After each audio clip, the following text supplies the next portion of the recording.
So now, as you know what is noun, what is verb, what is adjective, what is adverb, so now what do you have to do next? So you have to do basically two things. So whenever you um, see any new word, suppose you are watching a movie and then suddenly you come across a new word which you have never like heard of before.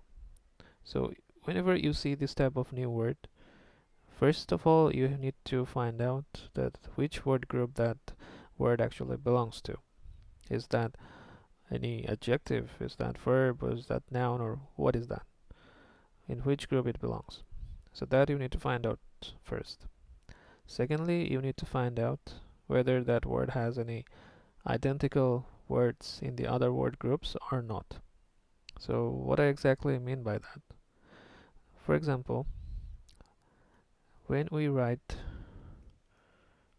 description, we say description of something. So that time we actually use it as a noun. Description of something. So description is a noun. So now if I say descriptive, now descriptive, now it's actually some type of adjective. We say that this book is very descriptive, right? We say this. So here descriptive is some type of noun, like adjective.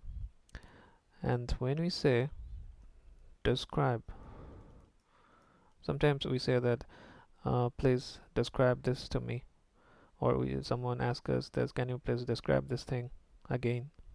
So in that case, describe is a verb. So when we say describe, this is a verb. When we say descriptive, that's adjective. And when we say description of something, then that's actually a noun. So see, they actually have so identical spelling, and their spelling looks very similar, but they have some small difference. But they actually look kind of identical, right? So whenever you see a new word, so that's what you have to do. You have to find out if that particular word has any identical word or not, like this one. So that's what you have to do. You have to first find out in which word group that word belongs, and then just find out that if that word actually has any other identical words or not.